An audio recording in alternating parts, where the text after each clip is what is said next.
Hello, and thank you for joining us for a mindful moment. There's never been a better time to build your mindfulness skills. Mindfulness not only improves your mental, emotional, and physical well-being, but provides a foundation for remaining calm during stressful challenges and events. Through mindful thoughts and actions, we can do more than just survive life's challenges. We can continue to thrive. The key to becoming more mindful is simply practice. We hope this podcast will provide you with knowledge, inspiration, and motivation.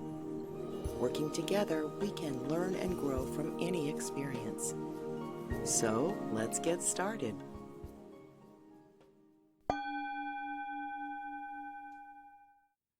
Father's Day and the first day of summer are just days away, and yet another reminder that life does not feel normal. So, maybe it's time to look at what we mean by normal. As an adjective, the definition of normal is conforming to a standard or usual, typical, or expected.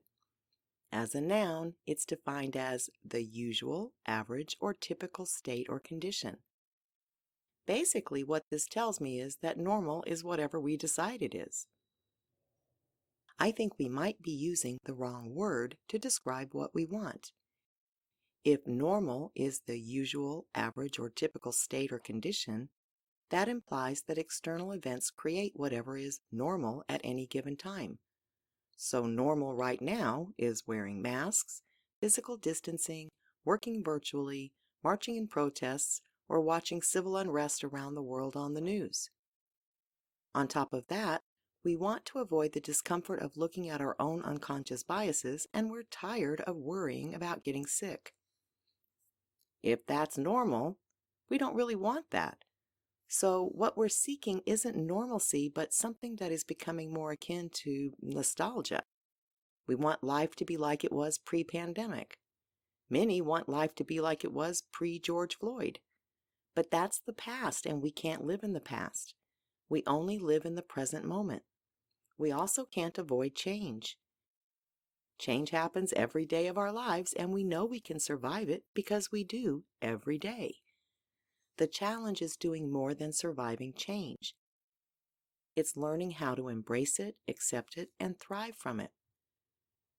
We recently talked about the importance of understanding that change is situational, and the transition phases that follow are psychological. The pandemic happened. The murder of George Floyd happened. The protests are still happening. More police killings have occurred in the last 2 weeks, including Rayshard Brooks in Atlanta. Cities around the globe are talking about defunding police or dismantling police. Cities are reopening, and some just as quickly pulling back as COVID-19 continues to spread and surge. It feels like we're bombarded with change, with life not being normal and facing a lot of uncertainty about who we are, where we'll end up, why we're here, and how everything will turn out. Isn't that what life is really like all of the time? Of course, most of the changes that occur in our lives are not as big as what we're facing over such a short time span, and I think that's what is making most of us feel so unsettled. And in these unusual circumstances, we're going through multiple phases of transition simultaneously. Before we've had a chance to let go of what we've lost, sit for a while in neutral, and then look toward new beginnings, something else changes. It causes many to stay on high alert for the other shoe to drop every day. But that doesn't serve us, and it doesn't support us in serving others.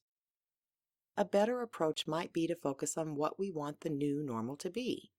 We can't decide that for the world, but we can decide for ourselves. We can't do that, however, unless we're centered and calm so that stress hormones aren't flooding us with the urge to act without thinking. In order to adapt to or accept change, we have to utilize two components of our minds. One is the rational side that can analyze, evaluate, and compare. But the rational side of our brains can also overanalyze, overthink, and create problems where none necessarily exist. And this aspect of the brain cannot do one very important thing that we need, which is motivate itself. We need our emotional component of the mind to do that. We need to incorporate love, empathy, compassion, and loyalty to either ourselves or others to get motivated, and those all reside in the house of emotions. But that emotional aspect of our minds also seeks instant gratification, pleasure instead of pain, comfort, and certainty. Consider feeling stressed out and heading for the freezer for that pint of Ben& Jerry's. The rational side of your brain starts telling you why this is not a good idea, that you'll regret the extra calories or the high sugar quantities you're about to consume. The emotional side of the brain says, I don't care. I just want to feel better, period. If that doesn't sound challenging enough, our dueling minds, there's one more factor that comes into play here, and that's self-control. Self-control goes beyond willpower, as it's really based on our ability to self-monitor. Unfortunately, both willpower and self-control are exhaustible resources. We don't have an infinite amount. We tend to start the day full if we're well rested and fairly content, and then it drains out throughout the day. By the end of the day, you may have none left, and that's certainly not good for making decisions or hearing bad news. I just can't take it anymore is a common reaction to anything challenging that occurs late in the day or evening. Self-control is draining, from coping with fears to controlling our spending to trying to focus on instructions. When people try to change things, they're usually tinkering with behaviors that have become automatic, and changing those behaviors requires careful supervision by the rational part of our brains. The bigger the change, the more it will drain our self-control, so it becomes much clearer as to why we may be feeling tired and worn down at this point. When we exhaust our self-control, what we're really exhausting are the mental muscles needed to think creatively, to focus, to inhibit impulses, and to persist in the face of frustration or failure. We're exhausting precisely the mental muscles needed to make or manage a big change. And this is what makes change feel hard. It's hard because we wear ourselves out. There are several fairly simple steps to take to reduce our exhaustion and regain our self-control. Self-care is at the top of that list, of course. Get plenty of sleep, exercise, eat healthy, at least most of the time. Practice mindfulness and meditation. If you don't want to formally meditate, at least practice breathing exercises. There is much in the world right now that has the potential to upset you, anger you, and frustrate you. And as your days wear on and your self-control diminishes, it's easy to slip into reactionary or harmful behaviors. If you shore up your self-control throughout the day by taking care of yourself, your odds are much better at maintaining some self-control even by the end of the day. Spend some time focusing on what's going well. I've found many aspects of the shutdown that I want to be part of my normal now, including slowing down a little bit, taking more time to appreciate and enjoy aspects of my life that I had let slip to the curb by focusing too much on work. I think there's much good that may come from the protests, and right now am appreciative and relieved that so many people care and are willing to speak out, which greatly reduced the cynicism that had been brewing internally for me for the past couple of years. What can you shine a light on? Another helpful step is to avoid discussions and/or consuming current events at the end of the day. If you want to have a discussion about what's happening, or perhaps even more importantly, if you want to listen to an opposing view, do it early in the day while your self-control reserves are higher. As events keep occurring and circumstances keep changing, it's also helpful to take stock of your own personal changes. Do you need to change something right now in response to the changes occurring around you? Maybe, maybe not. If you do, don't try to make big changes all at once. Take small steps toward the change and monitor both your emotional state as well as your rationale. Are you overthinking and making up stories, both of which make everything appear worse than reality? Are you running on anger or excitement without listening to your rational side? Are you trying to plan out every step you need to take over the next 2 months in order to successfully make whatever changes you're attempting?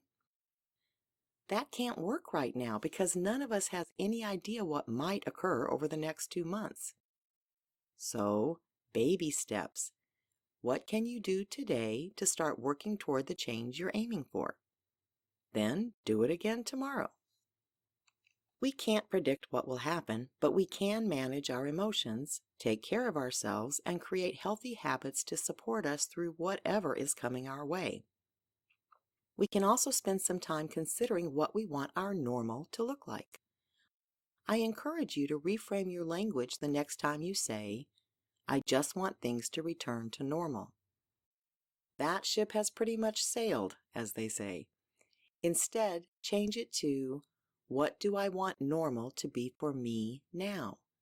Then you can start making changes to reach that normal, your typical state or condition within the context of whatever changes or challenges you may be facing. Keeping ourselves in a relaxed state is more critical than ever for both keeping our immune system strong and to manage our emotions as world events continue to unfold. Let's close with a couple of calming moments. Sit straight with feet flat on the floor. Close your eyes, or if you prefer, soften your gaze.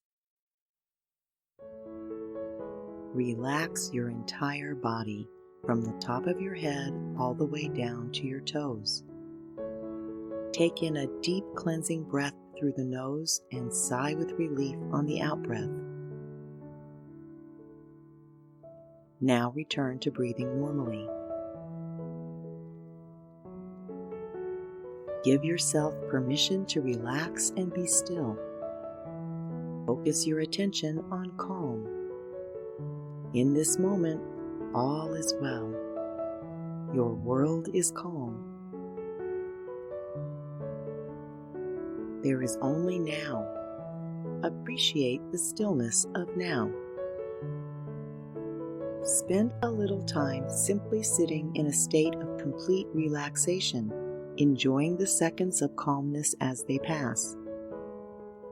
If thoughts pop into your head, simply observe them and let them go. This is a moment of complete calm for you. Breathing in calmness and breathing out calmness.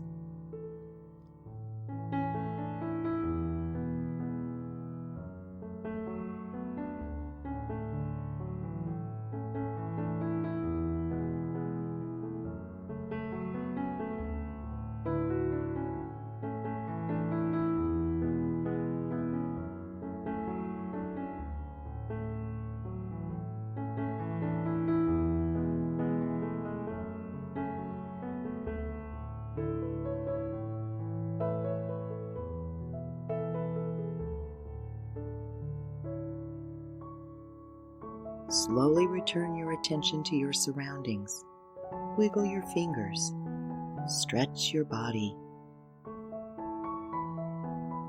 Feel gratitude for the wonderful benefits you just received through meditation. These benefits will stay with you throughout your day.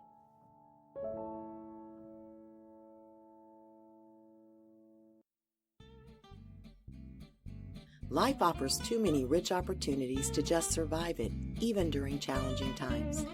Our intention is to support you in thriving through a life of purpose and meaning. Until next time, remember to be mindful. Be sure to join us next week as we discuss psychological flexibility with Dr. Jill Stoddard, founder and director of the Center for Stress and Anxiety Management. To watch any of our past interviews from the podcast, visit our website at worktoliveproductions.com. You can now find guided meditations on our YouTube channel. Our newest is a 14-minute relaxation response meditation that helps your entire body relax. Visit our website and click on the YouTube button at the top of the homepage to access. Please subscribe to A Mindful Moment with Teresa McKee wherever you get your favorite podcasts. Please rate this podcast so that others can find us. And follow us on social media at Work to Live. A Mindful Moment is written and hosted by Teresa McKee. The Spanish version is translated and recorded by Paola Tile. Intro music, Retreat by Jason Farnham. Outro music, Morning Stroll by Josh Kirsch, Media Right Productions. Meditation music, Kiss the Sky by Akash Gandhi. This podcast is produced by Work to Live Productions. Thank you for tuning in.